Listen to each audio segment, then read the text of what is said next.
We got a showdown between Utah and Oregon for Pac-12 supremacy. Is Ohio State looking at a trap game against Wisconsin? And, oh yeah, don't mind Oklahoma. Let's go. It's the #1 college football show.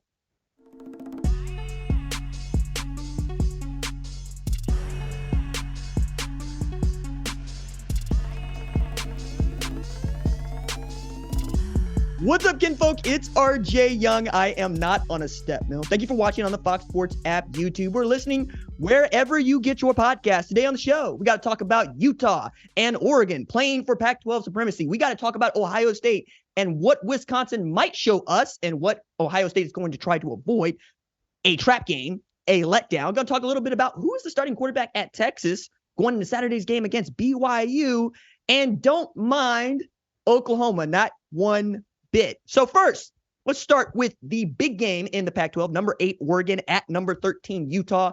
That is at 3:30 Eastern Standard Time on Big Fox, and Gus and Joel will have that game along with Jenny. I'm very excited for this one because we get to see Oregon play against another good football team for just the second time all year.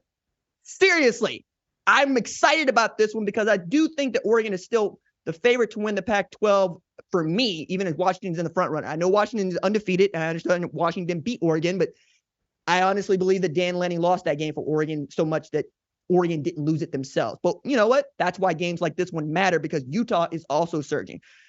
The odds makers have this one at Oregon being favored by 6.5 points in Salt Lake City. Okay, sure, making them a touchdown favorite, touchdown plus the hook. But I understand why. Now, while it's easy to think that Oregon's 38-24 win against Washington State was, well, easy, that kind of robs the Cougars of what I thought was an outstanding showing at times. Like, they jumped out to a 10-0 lead, and they were averaging 7 yards per play against a defense that has shown it will give it up in recent weeks. Now, had the Cougars been better on money down, that is third down, instead of being 4-14, maybe we get more of a ball game. Instead, Oregon runs away with this one 38-24. And the big note from there is having a veteran quarterback really does matter. We know that Bo Nix has now started more games than any other FBS quarterback in history at 54. I'm not going to say he's 35 years old, but he's closer to 35 years old than Bryson Barnes, who's starting quarterback at Utah. We also understand that Michael Penix Jr., one of the better quarterbacks in the sport, maybe a Heisman winner, also ancient by college football standards. But I think more about this is what can Morgan Scalley's defense do against Bo Nix in that offense? Because one of the things that I find most interesting about Oregon is they don't need Bo Nix to go out and be great, so he's much freer to operate like a quarterback that doesn't have it all on his shoulders. They got Bucky Irving and Jordan James back there with over 1,100 yards and about 6 yards per carry, 15 TDs over these first several games. And then Troy Franklin is a Biletnikoff Award finalist, I think, right? I think he leads the Pac-12 in receiving TDs as well. It's not just that the offense is good. I mean, and by the way, very good. We're talking about #1 in FBS for offense, 551.6 yards per game, #2 in scoring at 47 a game. And by the way, they take care of the football. They've only given it away just one time. That was an interception against Colorado. Jaquez Robinson coming up with the goods in Autzen. But for Utah, this really is a game for which we get to know whether or not you are in a great position to defend your Pac-12 and win it for the third time in a row. But this is not a team that's been like the last 2 years, notably because Bryson Barnes is at quarterback. And Utah's probably the only program in the history of the world that can make Bryson Barnes into a winner, but that's just what he has done at Utah. He's been a winner, pig farming and all of it, but he's had lots of help. #1, that Morgan Scalley defense has just been nasty. By the way, high key, Morgan Scalley ought to be a Broyles Award finalist for what he has done just through this first half of the season. And coaches need to let the Broyles Award committee know they are nominating one of their coordinators for the award. When we start doing this thing on November 13th, and I got a vote this year, and so I'm very much invested in it, but it's really difficult to look at Utah and not be just impressed with what they can do defensively and how they found a way to make this thing work offensively. Now, I mentioned Bryson Barnes, who came up with a really big play to give Utah an opportunity to win that game at the Coliseum last week. But the guy that has been really stealing headlines is Sione Vaki. Like, The Vaki Viper has been violent for them. Against Cal, 158 rush yards, right? And then against USC, 217 rushing and receiving. This is a man with 4 TDs, but also the second leading tackler at Utah, and has a sack and an interception as a safety.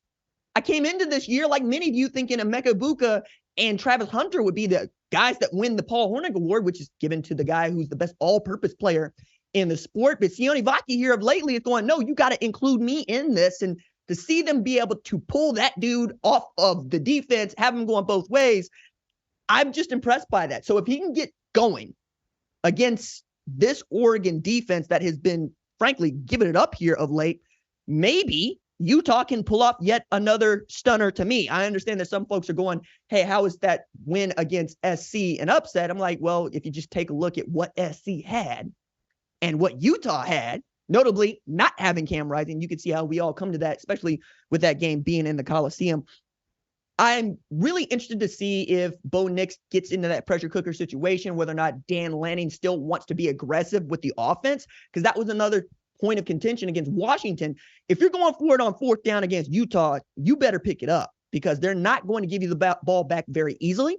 And they like being able to take your will on 3rd and 4th downs. Like, Dan Lanning wants to be aggressive, but there's being aggressive, and then there's getting your behind kicked because you make some bad coaching decisions. And this has been a season where we've seen our share of coaching mistakes. The 10 men at Notre Dame against Ohio State. We've seen running the football instead of taking a knee against Georgia Tech if you're Miami, right? Not getting up to play a team like Virginia from North Carolina. And this team you ought to see coming in Utah, because quiet as it is kept, Utah is the 2-time defending Pac-12 champ. And we tend to think that the Pac-12 champ this year will get a team into the college football playoff. This game could do a lot about deciding which one of these programs the College Football Playoff Selection Committee thinks is best. Now, Washington ought to be ranked ahead of either one of these because both of these teams have a loss.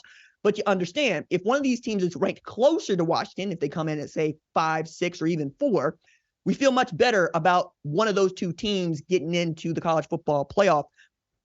Again, I can't stress enough how important this game is if you're Oregon, because you already got that loss against Washington, right? And we already don't think that you played enough people for us to really think you're great. And the schedule is set up for the last half for you to actually stand up and be like, no, we're that team that we were a few years ago. Because remember, Oregon got in the College Football Playoff 2014, handed Florida State its head.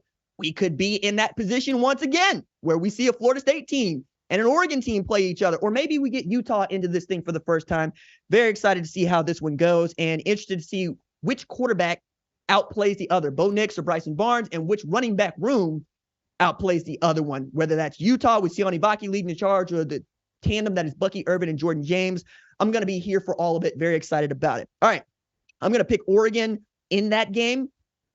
Again, chalk here. I think Oregon is a balanced football team. I think that Tosh Lupoi and Dan Lanning are probably going to read that defense, the riot act, and say, hey, when Sione Vaki is on the field, maybe we're going to put a body on him, and we're going to make Bryson Barnes throw the football, which means you're probably going to try to load the box, and you're probably going to try to stop them running the football. If you can do that and let Bo Nix find Troy Franklin, let that running game get to work.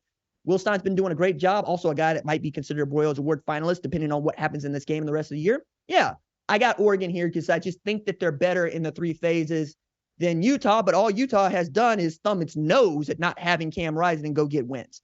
All right, let's go from that game to that big noon game. That is number 6, Oklahoma at Kansas. That's 12 p.m. Eastern Standard Time on Fox in Lawrence. Now, Oklahoma comes into this thing favored by 10, right? And you got to understand why. They're undefeated. They're giving up 16.1 per game. And, Oklahoma getting through the month of October unscathed is definitely a thing. But it's been kind of squirrely the last few years. Now, I got up to a 7-0 start in 2019, and then Kansas State came up with that big win against them. Kansas in that position again. They did in 2021. We'll get to that in just a second here, but not to get too far ahead of this thing, but Oklahoma's owned Kansas. There's no getting around it. That's not a dunk. That's just a fact. Oklahoma's won 18 in a row against the Kansas Jayhawks dating back to 1997. Okay? And it gets kind of worse for Kansas on this front, because as much as I love Lance Leipold, it's been a bugaboo for him against really great football teams. Now, Kansas is in a much better spot because they're beating the teams they're supposed to beat. They just aren't beating the teams that are supposed to beat them. They've allowed 40 points per game and 480.6 yards per game in the 7 games that they have played against ranked opponents in the Lance Leipold era, right? Latest we saw this was what Texas was able to do against Kansas just a few weeks ago. But it's also just really hard to say how good this Kansas team is. They're 5-2, so I know they're good. It's just how good. It's a team that will rush for 399 yards and put up 51 points on a Central Florida team that gave Oklahoma fits and without John Rice Plumlee, right? It's also the kind of football team that will see Jason Bean, who is the second string quarterback, throw for 410 yards against Oklahoma State, but lose that game 39-32. The lesson here is not, hey, if they get Jalen Daniels back, they're a different football team, though I think they'll play differently. I think Jason Bean being your number 2 just means your depth is absolutely nasty. I mean, it's real difficult to look at Jason Bean and say that's a QB2 because he's a QB1 for almost everybody else. But the point to raise here is they can beat you throwing the ball or running the ball, right? Mention what Jason Bean was able to do. I'm also looking at Devin Neal and Daniel Hishaw, who are they absolutely can tote that barge, lift that bale, carry the mail. Between those guys, 1,100 rush yards, 1,096, right? And they're averaging a nice number of 6.9 yards per clip. Now, on top of all of that, Andy Koldenicki has been really great at identifying what your weakness is and just beating you to death with it. Again, throw the ball for 410 yards against a soft secondary at Oklahoma State. Run the ball up and down Central Florida for 399. It's going to be interesting to see which one of those he picks to try to beat Oklahoma. So, what are Oklahoma's weaknesses going into this game? Well, as I mentioned, getting through the month of October for starters, because until 2019, Oklahoma had not got through the month of October undefeated since 2004. That was also the year that Oklahoma went undefeated into the national championship game, and Matt Leinart and USC beat us so badly that we were booing Ashley Simpson at halftime. So either way, since 2000, it ain't been going our way, right? Now, this Kansas team is certainly the kind that could beat up on Oklahoma. Oklahoma gets a really great win against Kansas, and they get a big margin of victory. Maybe they get into that top 4, but that's not really what you want for Oklahoma, because check this out. In all 4 of the college football playoff appearances for the Sooners, they never once started out as one of the 4 top teams in the initial college football playoff selection committee rankings. I would like that to be the same. Put Florida State in the dunker spot and don't mind Oklahoma. But even more than that, we're going to get to see whether or not this Oklahoma defense is actually fracturing or if the teams beneath them have actually gotten good. Again, I mentioned that Kansas is 5-2. So is Oklahoma State. So is BYU, right? The gap is closing up here. But for the Sooners, it's all about survive and advance. That means win this football game any way you got to win it, and put 8-0 up in front of the committee and tell them to go fight you with it and say, we got a new head coach there in Brent Venables who knows how to do this, right? He's won national championships at Oklahoma and then at Clemson. So if you win an ugly game, that's fine. Just get through the month of October unscathed. But a convincing win would be helpful, right? I don't think that Florida State is that good, but the AP voters do, and I expect the College Football Playoff Selection Committee will ride with that. I think Florida State is good. They're just 2014 good, which is good enough to go through the rest of their schedule undefeated and show up to the College Football Playoff, get their head handed to them. However, Oklahoma really does need to show the kind of defensive performance that they did prior to last week, honestly, right? I thought it was interesting that Oklahoma won this game by 2 points like you, or I was actually terrified. But 2 things on that. One, Zach Schmidt missed 2 field goals in that game that probably changed the complexion of the game, maybe open it up a little bit, maybe lead to a more back-breaking style of win for Oklahoma against a really not great Central Florida team, right? Also missed a very big field goal against Texas. He's still going to be the starting place kicker, but while he's been perfect with extra points in his career, he's just 9-13 kicking the field goals. Now, the other point to raise there is that last week was the first week that Oklahoma's defense did not create a turnover, which means the Oklahoma offense actually kept up its end when the Oklahoma defense wasn't playing at an elite level. That's not too shabby, especially when you take into account that Oklahoma is one of the 2 best teams in the country in turnover margin, the other one being Penn State. They've created 15 turnovers. They've only given the ball away 3 times, and then they get Tawee Walker back from an in-house suspension to help them run the football a little bit better against a Kansas team that they're going to need to control that's led by Kenny Logan on defense. I think he's got 45 tackles this year. He's on pace to have over 100. They're good enough to put you on the ground, and you can't let that Kansas offense get going. The reason I say that is Oklahoma gave up 527 yards and 30 points to Texas. Now it's Texas, right? That's a national title contender. I'm going to let that slide. But giving up 398 to Central Florida and 29, again, not a great look. This is a team that's given up at least 20 points or more in each of the last 3 outings. But again, it's just given up 16.1 this season. But it's getting tough here, right? Kansas is getting better. Oklahoma State is absolutely thriving. While we're here, I'm just going to go ahead and raise the alarm on Ollie Gordon at Oklahoma State for those of y'all that don't know. That tailback is as good as Daniel Heshaw and Devin Neal. 121 against Iowa State, 136 against Kansas State, 168 against Kansas, 282 against West Virginia, and the Bedlam's in 11 days, okay? So if you can succeed in not putting the Conestoga before Boomer and Sooner take care of Kansas, then Bedlam actually gets to be really big, and it's going to be the last Bedlam that we see for the foreseeable future, so we're already kind of hyped up about that. Given all of this, I'm still picking Oklahoma. I mean, obviously, right? But I would like to see Oklahoma play sound football offensively and defensively. Don't give the ball away. Take the ball away a couple of times. Get Danny Stutzman out there making tackles. Let's see what else Peyton Bowen can do, because I think that might be the best safety that Oklahoma has had since Tony Jefferson. Tackling machine. Back when Mike didn't have a defense, he just funneled everything to Tony, who can make tackles. They got that kind of talent all over the defense this year, and Ted Roof might be up for the Broyles Award too, guys. Like, I came into this season going, I don't know if that guy's it. Give it up 30 a game and 400 a game. This year, he's going, yeah, RJ, how's that smell? It smells nice. It smells undefeated. I like being undefeated and perfect and 7-0 going into Lawrence, Kansas. So Oklahoma, take care of your business, and then we'll see what the College Football Playoff Selection Committee says on Tuesday night, for which we will be live as soon as the initial rankings are released right here on the #1 college football show. Another team that should appear inside the top 5 at the College Football Playoff Selection Committee's initial rankings is Ohio State. Number 3, Ohio State is at Wisconsin in Madison. Now, they walk into this thing favored by 14.5 points, but there's going to be already some blood here, right? Luke Fickell is one of Ohio State's own, right? Not just as a nose tackle there, right? Playing for the vaunted John Cooper. You will not, you won't impinge the name of John Cooper with me, because that man coached at Tulsa before he got to Ohio State. Point is, Luke Fickell became a great nose tackle for them at Ohio State, and then became a great coordinator for Ohio State, the kind of which that can shepherd you through a 6-7 season, stay on the staff, go 12-0, best 12-0 team that never won a national championship. That's a documentary that I personally want to make. And then 2014 helps you win a national championship. Does this outstanding job at Cincinnati, right?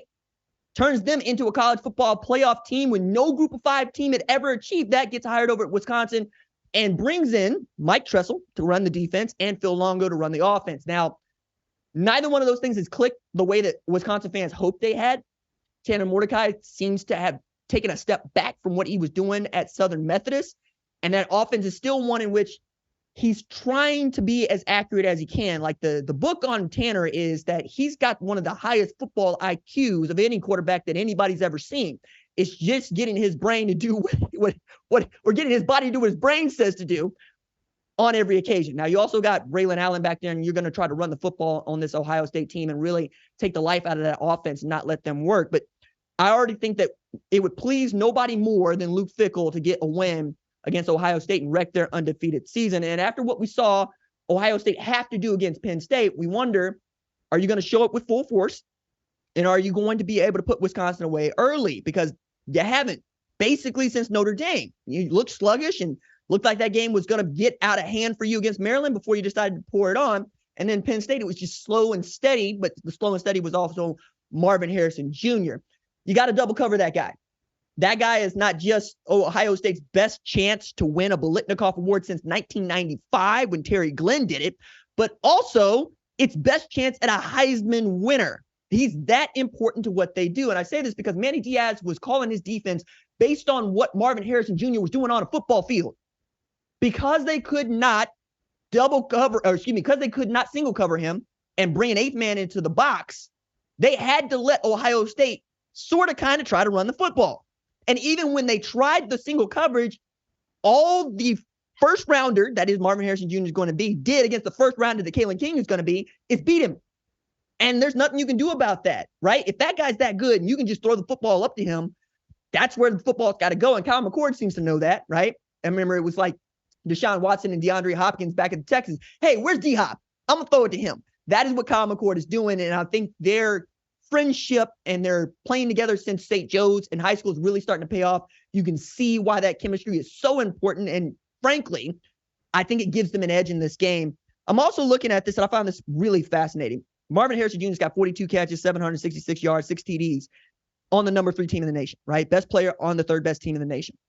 Only one Power 5 wide receiver has more yards, more TDs, and plays on an undefeated top 10 team. And he didn't play last week, right? Or excuse me, the week before last. That was Roma Dunze, right? So right now, it feels like it's got to be Marvin Harrison that you're looking for to go beat Wisconsin. And you got to know that Luke Fickell's already trying to draw up something nasty to take him away. But it will also, let's say he goes for 200 in the next 4 games and just blows everybody away on the Heisman competition. He'd be the first non-quarterback to win it, or since Devontae Smith, and just the second since 2016 to go along with Heisman winner at Ohio State, be the first one since Troy Smith in 2006. But it's about the defense at Ohio State, which is not something that we thought we would say coming into this year. I remember Ryan Day doing the show, Big Ten Media Days. I asked him about the defense and the step that it needed to take forward. And he said, look, we think we could be as good as 2019. Definitely our best defensive unit since 19. And Jim Knowles in year 2, that's supposed to be the leap year. And it has absolutely been that year. They limit explosive plays, right? They're keeping the ball in front of them. They're making tackles in the open field. They're doing what is necessary to keep teams out of the end zone. It ain't always pretty, but with the safeties finally understanding their roles in that defense, they're playing lights out and they look great. I mean, Tulsa's own, Owasa's own Josh Proctor out there making it happen. I mean, Jordan Hancock did this show years ago. And I asked him, what do you think your ceiling is? He's going, I just want to start at Ohio State. He's doing that. And he has taken away some of the best wide receivers that Ohio State is going to face. High key, Jim Knowles, nominate for the Broyles Award, because that dude is definitely once again in the running to win the damn thing. And again, that opens up on November 13th, and they're going to take those all the way up until conference championship weekend. I'm going to pick Ohio State in this one. I don't know if it's going to be 14.5. I think Wisconsin's a really good football team, and that's a lot of points against them, especially 2 teams that are going to take their time, right? We're going to load the box, try to stop Braylon Allen. If they can't, it's going to be a long day. We're going to try to take away Marvin Harrison Jr. and make you beat us on the ground. We'll see what happens there. Also, flat out, something I just did not mention, but I'm going to mention now is Ohio State beat Penn State without Emeka Egbuka, which I didn't think was going to be possible. And I just completely forgot about it because Marvin Harrison Jr. was that important. But you get Emeka Egbuka back, say nothing of Travion Henderson, right? And you get your full assortment of offensive weapons. It's easy to see how Ohio State becomes a national championship contender, let alone a college football playoff contender, and maybe good enough to beat Michigan in the game in November, which I am fired up. Going to do another live tailgate for that. Really excited about that. Michigan fans should be excited about it too, because every time I've done that, Michigan wins the damn football game. I don't know why y'all upset with me. I'm your lucky charm. So let's go from Ohio State and Wisconsin to the big game, for me at least, in the SEC this week. It's number 1 Georgia versus Florida. Now, the world's largest outdoor cocktail party is everybody's favorite. Games played in Jacksonville, right?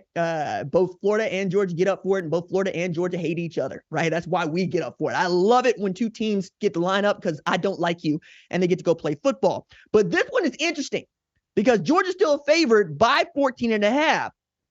I don't know if the Bulldogs should be on upset alert, but it can't hurt. And the reason it can't hurt is I want to know who steps in to the Brock Bowers dually, fires up the Cummins in the 1-ton and says, hop in, boys.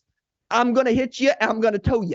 I want to know who's going to strap on the Brock Bowers backpack and say, jump on my back. I got you.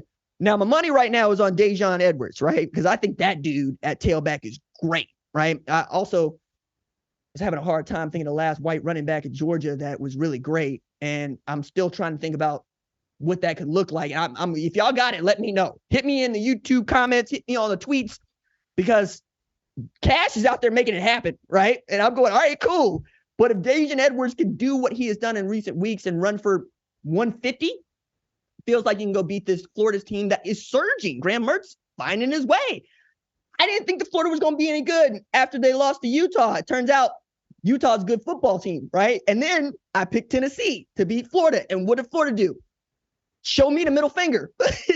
We gonna stop up on Tennessee, RJ. And so if they go into this game with that same attitude and that same intensity, I think we could see Georgia get beat down. I mean, look, it's a team that was down to Auburn until Brock Bowers put on his backpack and went to work for you. It is a team that was down at halftime against South Carolina, and South Carolina ain't nobody. Ain't nobody. No. If you do that against this Florida team that feels like it's playing some of its best football, you could take an L. And I docked Georgia to number 2 because they haven't been dominant. Michigan has been dominant. Georgia has not. I wonder if we'll already reach the point in the Georgia journey where they are bored with winning. That's dangerous. I don't think Nick Saban's the Alabama team got bored with winning until 2013. Okay? You got a couple of years before you get bored with winning. And knowing that you could be the first program in modern history to win 3 consecutive national championships, that's enough for me. But you know what? It wasn't enough for the U.S. women's national team. They mailed it in round of 16, got beat down, got toe up for it, and then want to act like, oh, you're coming after us. Yes, we're coming after you because you're supposed to win the whole damn thing. Same thing with Georgia. You don't get to be bored with winning. You certainly don't get to be bored with beating Florida in this game. So you'll get up, I think. But if Brock Bowers is not there to bail you out, I hope Daijun Edwards and Carson Beck can, because you lose this football game, it's really difficult for me to pick Missouri or not to beat you the following week. And then we're talking about who plays in the SEC championship game, right? That's what we're talking about. So you need to get this win so you get the cushion. So you go with one loss in the SEC title game. Yeah, okay, cool. You're going to get in the college football playoff, but you're playing with fire and you're playing with your undefeated record. And why would you do that? Why would you do that? Have people going, they were better when Stetson Bennett was the quarterback. I don't know, dog. I wouldn't want nobody to say that about me. You know, I would want to be like, no, we got the guy that we want at quarterback, Carson Beckman, waiting his turn. We got another 5-star behind him, and Brock Vandegrift got another 5-star behind him, and Gardner Stockton. But it would beat Georgia to have your best 2 teams be led by the walk-on. But you know what? Maybe that's the way Kirby Smart draws it up. So I'm picking Georgia to win this football game because I think on talent, they can win. They should win. But don't come out sluggish. And don't do that thing where you're down at halftime, because that ain't going to be no good luck. So if you go down at halftime against this Florida team and you win, I think the College Football Playoff Selection Committee might think about ranking you number 2, just like me. I'll also add one more note here. Monday, Michigan became the national title favorite. I've had Michigan as the number 1 ranked team on my rankings since September. RJ, Michigan. And you're playing with that now, Georgia, because now the books are betting against you. Come on now. I need you to come on with your come on. I need to see if you actually want this challenge, because we're not giving out number 1. And I'm certainly not going to hand you a national championship. Nobody is. Not this year when we got this sort of parity, just 1 through 10, right? So come out, show us what you're made of, put Florida away in a hurry, and sit on them like you did Tennessee last year, right? See what we got after that. All right.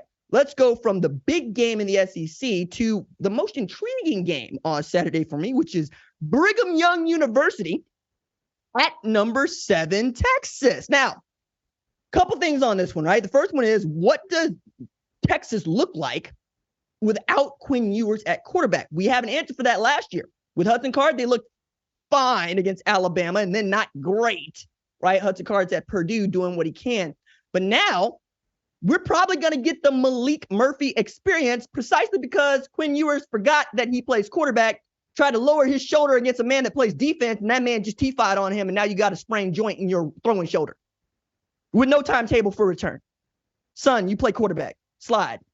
But now we get the Malik Murphy experience, and I love Malik Murphy's game. I love Malik Murphy's game since he came out of the same high school that Tom Brady went to, California. I've watched him in CIF. That dude's got all the tools, right? Super talented. 6'5", throws the ball on time and downfield, and he ran one hell of a fake to get C.J. Baxter just wide open, parting through the Red Sea against Houston to get that go-ahead win or touchdown for the win against Houston. But should Arch actually start this game is a question that Steve Sarkisian has had to field and will continue to have to field, and I understand it. Like, the quote that he gave in his press conference leading up to this game was, Arch and Malik will both get a ton of reps. If the game was today, Malik would start and Arch would be ready to come in. Look, if the game was today, it's doing a hell of a lot of work here, right? But I also thought it was interesting that Steve Sarkisian wanted to play Arch against Rice, but didn't get an opportunity to throw him in there against Rice.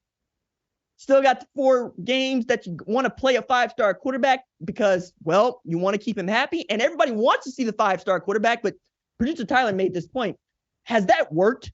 I mean, outside of Trevor Lawrence, has that worked?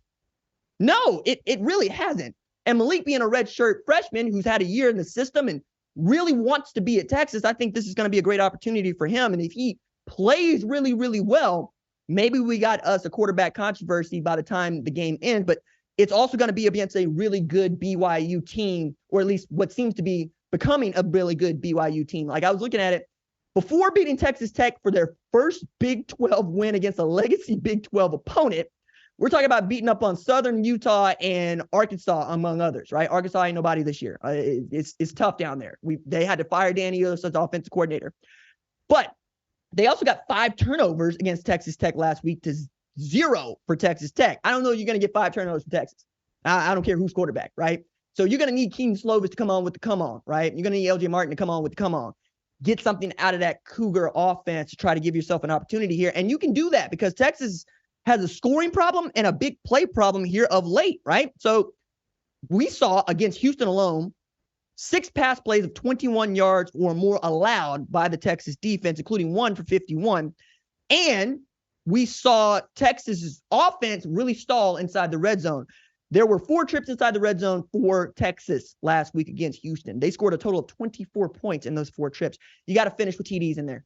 You have to. If you give BYU the same opportunity that you give to Houston, chances are Kalani Sitake is not going to call a sprint rollout with the game on the line. It's probably going to go, quarterback sneak or run the football on 4th and inches instead of trying to throw the damn ball. I'm still mad about that because Texas should have lost that game, but Houston lost it for them.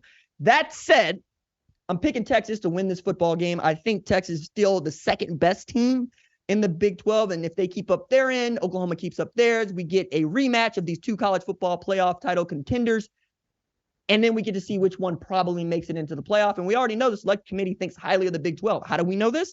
Because Texas Christian went in the Big 12 title game undefeated, took a loss, and still got the selection, and then was vindicated when they put 51 up on Michigan's head. Okay? All this talk that I'm talking about Michigan, that's the thing to remember, is once they get to the big game outside of the Big 10, they have not been able to win it. Ask Georgia about that, right? So Texas takes care of BYU is the way I see it. Now, big game for me personally, and big game for America, honestly. Colorado at number 23, UCLA. Now, we talked about putting this on the rundown, but I love me talking about some Coach Prime. And it's usually a segment that y'all want to hear me talk about because I watch the views and I watch the retweets and the reposts and all those sorts of things.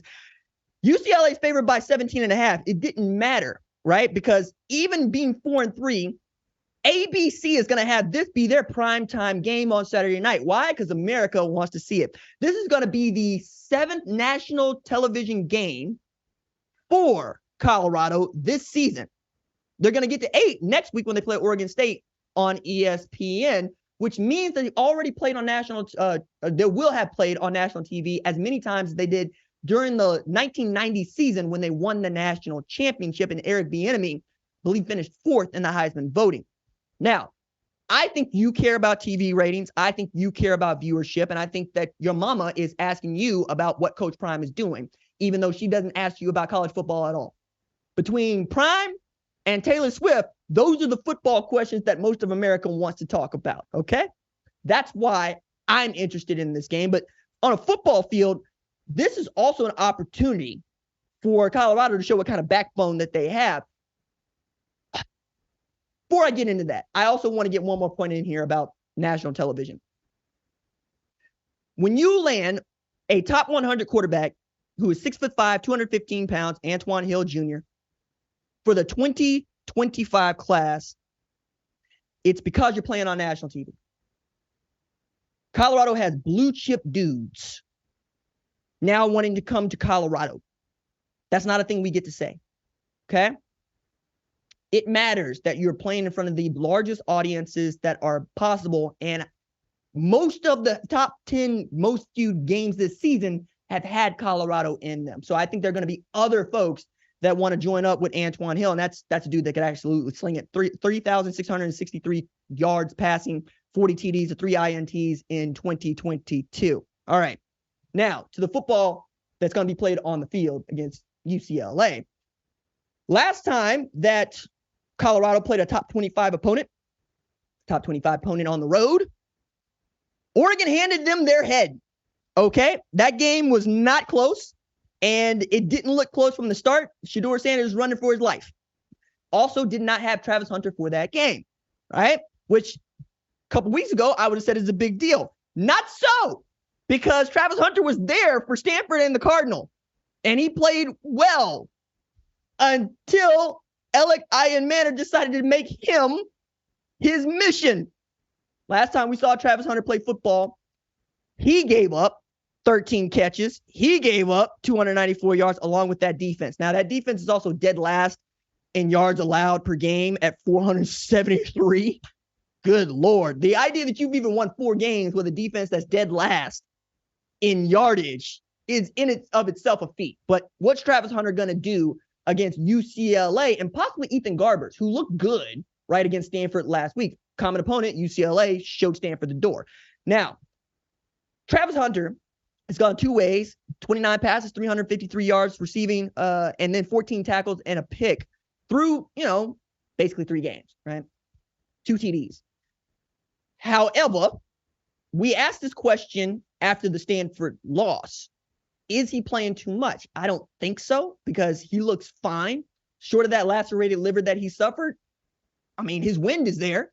And it seems that Charles Kelly wants him on the defense and Sean Lewis wants him on the offense, and Prime is ready to let that dude play as much as he needs. So that's one question I have, is what Travis Hunter do we see? Do we see the guy that was giving up big yards to Alec Ian Manor, right? Because I think J. Michael Studevant is absolutely capable of doing what Alec Ian Manor did, right? Wide receiver for UCLA. I'm also wondering, what is Shedeur Sanders going to do? Because the last time we saw him play football, he led the FBS in passing yards through 7 games during the season. But he also has been sacked so many times, but his star still resonates. The reason I know this is the Sunday night primetime game, which is the most watched television show on earth, Sunday Night Football. I saw Jalen Ramsey throw the Shedeur at a fan to tell the fan to step off. That dude's just resonating. Like, cool people believe Shedeur Sanders is cool. Devontae Adams throwing the Shedeur, right? What does he show? I mean, I think he's going to show what he's been showing all year, which is that he's a great quarterback, but he's going to need help. And I don't just mean from Travis Hunter and Xavier Weaver and Jimmy Horn. I mean, they're going to need to run the damn football, right? I need to see Alton McCaskill find his feet, right? I need to see Dylan Edwards get back to playing the kind of ball that he's playing against Texas Christian. That's the caliber of Colorado that I expect to see against UCLA. The one that showed up against Texas Christian. Now, if that's a 45-42 win, that's a game that you expect Colorado to win, right? But if you can't get on the board consistently and you put it on that defense's shoulders, chances are it ain't going to go the way it did against Arizona State, where you get to trot Alejandro Mata on to win you the football game, okay? Prime has said he expects a much different Colorado team against UCLA. He's much different, grew out the beard, during the bye weeks, a couple of weeks. He looks rejuvenated. I hope that the team is too. Now, I think Colorado can win this game if they play perfect football offensively and great football defensively. Now, they can't penalize themselves. That's the last point to raise here. Colorado's been penalized 69 times this year. That's the most in the FBS. And they had 17 penalties for 127 yards, right? Against Stanford. Those are season highs. That's how you blow a 29-0 halftime lead, guys. That's how you lose this game in overtime. It's not just Alec Ian Manor absolutely going full Megatron on you.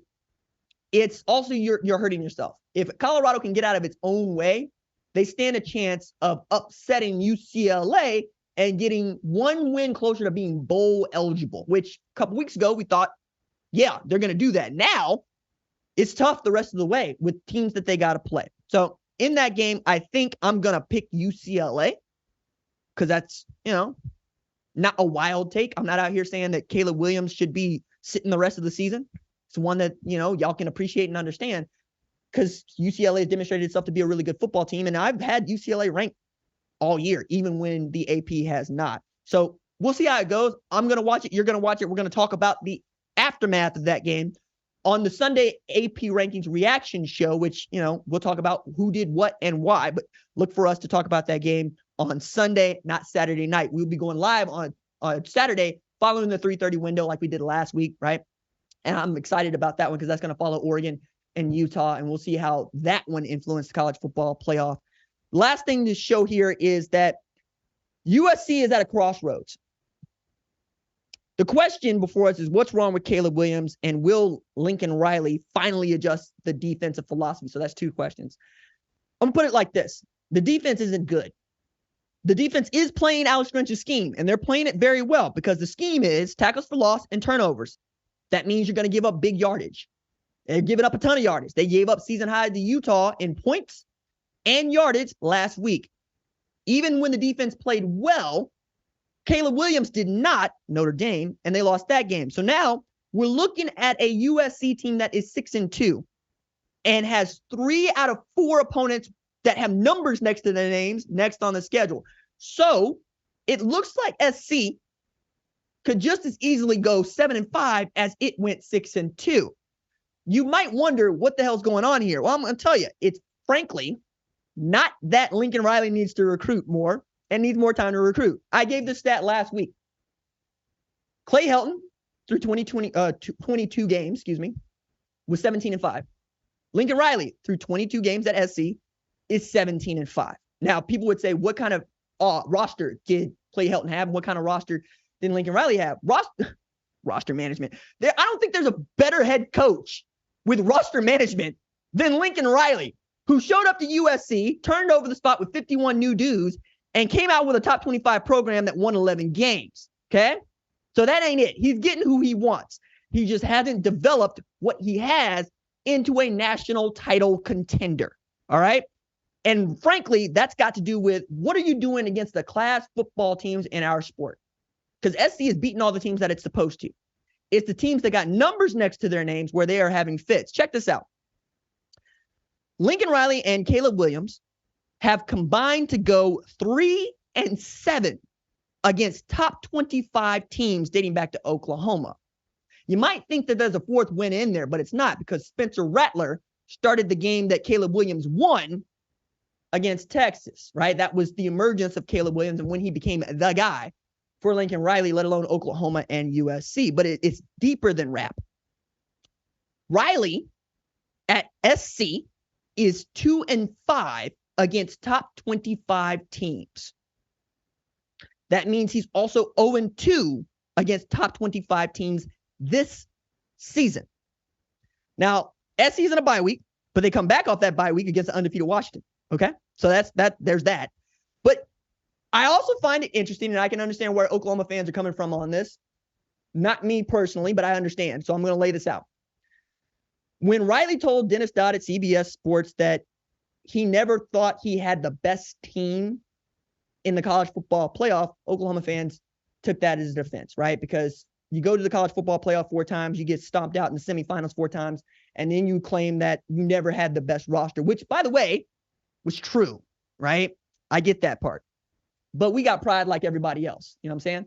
So you go to SC, and then you say one of the reasons that you go to SC is because you think you can make this place into the Mecca of college football. Now, for my Islamic family and brothers, like, Mecca is a holy place. So you don't just say Mecca. Like, I wouldn't say Mecca. That's not me, right? I don't use that as a euphemism for anything. Like, I don't say the Vatican of anywhere. You know what I'm saying? So that's one.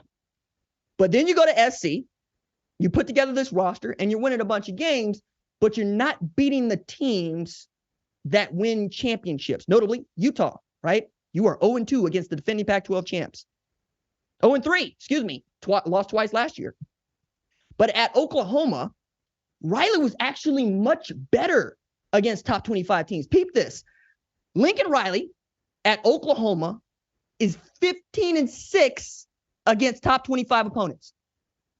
So good that at Oklahoma, the phrase was coined Championship November, because until 2021, Lincoln Riley had coached a football team that went undefeated in November in winning time, right? When you got to have it for the College Football Playoff Selection Committee. 2021, get off to a 9-0 start, get out of October undefeated. Then you promptly lose to Baylor. Then you promptly lose to Oklahoma State. And Riley is off to California like his last name is Jode, and he's part of the Grapes of Wrath. So maybe Riley was better at Oklahoma. No, Riley was better at Oklahoma than he is at SC. I'm still interested to see if he can turn that resume around, specifically this year when you got 3 ranked opponents left. And then when you go into the Big Ten, oh boy. A lot of folks thought that Lincoln Riley was running from the SEC when he took the USC job. I don't think that's true. I really don't. I don't think the man is running from anybody. However, the Pac-12 this year is a great example of what the Big Ten will be next year. You're going to have some squads in the Big Ten. Matter of fact, only one team inside the AP top 10 won't be SEC or Big Ten next year. That's Florida State. And most Florida State fans would love to join the SEC. You know what I'm saying? So Riley need to get it figured out. If that means looking at Alex Grinch and saying change the defensive philosophy into something else, or if it means looking at your offense and going, am I giving the defense the best opportunities to win? Because honestly, winning Heisman trophies is great. But if you don't win a national championship, that's what matters to me. That's what matters to fans. I don't count Heisman trophy statues. Wow, this is a lie. I count 7 Heisman trophy statues. But I don't want to count as many Heisman trophy statues as I do national championships, okay? I would love to have way more national championships than Heisman trophies. You know why? Because I carry national championship in my back pocket as an Oklahoma fan, as any fan. That's the one. Central Florida fan, you can't take that 2017 national championship from them. They earned it. They went undefeated. The system is broken, not them. That's what I would do with this. And if you're an SC fan and you're starting to feel just a little bit annoyed and irritated, hey, been there. Talk to me about it. I'll listen. We can have a therapy session together. Matter of fact, let's do it live Saturday following Oregon and Utah right here on the #1 college football show. That's going to do it for this episode of the #1 college football show. As always, my thanks to our leads of screening, Jack Coakley and Torrin Westfall, our production assistant, Kiara Santana, our social media maven, Javion Duncan, our technical director, Chaz Boulay, and our lead producer, Tyler Wojak, executive producer, Catherine Kardaji. I'm RJ, the host. We will see y'all on Saturday. Deuces.